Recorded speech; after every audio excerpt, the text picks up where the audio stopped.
ముందుగా వేదిక మీద ఉన్నటువంటి వివిధ రాష్ట్రాల ప్రతినిధులకు, రజక సోదరులకు, అలాగే వేదిక ముందున్నటువంటి మా రజక యువ సోదరులకు, అన్నగారికి అందరికీ ముందుగా హృదయపూర్వక ధన్యవాదాలు. ఈరోజు ఈ ముఖ్య సమావేశము ఢిల్లీలో జంతర్ మంతర్ దగ్గర జరుగుతున్న సమావేశము. మనము ఒకే దేశము, ఒకే కులము, ఒకే రిజర్వేషను. ఎందుకంటే ఇది సాధించడం అనేది చాలా సులువు, కానీ దానికి మనం ఎంచుకున్న మార్గం అయితే నాకు కొంచెం ఇదిగా ఉంది.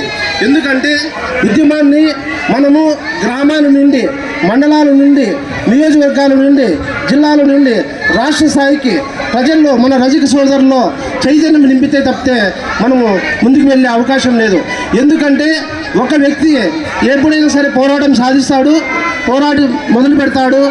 కొద్ది రోజుల తర్వాత ఒకడు 10 మంది, 20 మంది, 100 మంది, 1000 మంది, లక్షల మంది, ఖచ్చితంగా అది సాధించే దిశగా ఖచ్చితంగా జరుగుతుందని ఈ సభాముఖంగా నేను తెలియజేస్తున్నాను.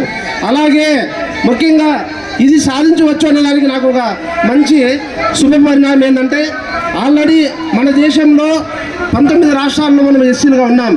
3 కేంద్ర ప్రాంత ప్రాంతాల్లో కూడా మనం ఎస్సీలుగా ఉన్నాం. మిగతా రాష్ట్రాల్లో మనం బీసీలుగా ఉన్నాం. కాబట్టి దీన్ని మనం డిమాండ్ చేయడంలో ఎటువంటి అతిశయోక్తి లేదు. ఇది మన హక్కు. ప్రజాప్రతినిధులను మనం కొట్లాడేదానికి మనము కొట్లాడచ్చు. ఎందుకంటే వాళ్ళు చేసేదానికి కూడా ఇది ఈజీ అవుతుంది. ఎందుకంటే ఆల్రెడీ మనం ఉన్నప్పుడు, ఆల్రెడీ వేరే రాష్ట్రాల్లో మనం ఎస్సీలుగా ఉన్నప్పుడు ఈ రాష్ట్రాల్లో ఎందుకు చేయకూడదు అని మనం కొట్లాడచ్చు. అలాగే మన రజకులు వివిధ సంఘాల నాయకులు ఇక్కడ పెద్దలందరూ వచ్చినారు. ఇక్కడ ఓన్లీ రజక సోదరులు రాలేదు. నాకు తెలిసి అన్ని సంఘాల పెద్దలు వచ్చినారు ఇక్కడికి.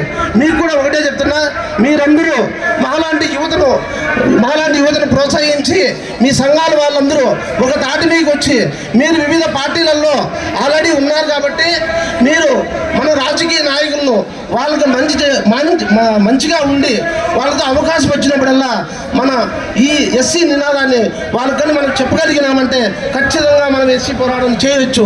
అలాగే మనం ఇంకో విధంగా చెప్పాలంటే, మనము మన వాయిస్ ఎందుకు శాసనసభలో కానీ శాసన మండలిలో కానీ ఎక్కువగా లేదంటే దానికి ముఖ్య కారణము మన రజక సంఘం, రజక జాతి తరపున శాసన మండలిలో కానీ శాసనసభలో కానీ మన తరపున వాయిస్ వినిపించేటువంటి నాయకులు లేరు.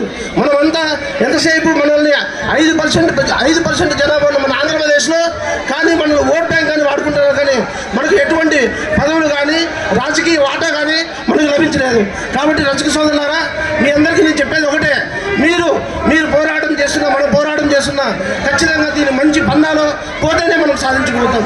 దీన్ని ముఖ్యంగా గ్రాస్ రూట్ లెవెల్లో, గ్రౌండ్ లెవెల్ నుంచి మనం దీన్ని చేయాలా. ఏదో 10 మందో 100 మందో ఢిల్లీకి వస్తే మనం దీన్ని ఎప్పటికీ సాధించలేం. దీన్ని ఓన్లీ ఇలాగే జరుగుతుంది. మనం గ్రౌండ్ లెవెల్లో మన రాష్ట్రాల్లో మనము చేయగలిగినామంటే ఖచ్చితంగా దీన్ని సాధించుకోవచ్చని ఈ సందర్భంగా తెలియజేస్తున్నాం. అలాగే ఈ అవకాశం ఇచ్చినటువంటి మా నాగమల్లేశ్వర అన్నగారికి ధన్యవాదాలు తెలుపుతున్నాను. ఏమైనా తప్పులుంటే క్షమించాలని కోరుకున్నాను. Thank you so much. మరి సోదరుడు మాట్లాడినటువంటి విషయాలన్నీ కూడా ఆమోదయోగ్యం. అయితే మనం చెప్పేది ఏంటంటే, ఢిల్లీ జంతర్ మంతర్ అనేది జనంతో కాదు, మనం వచ్చినటువంటి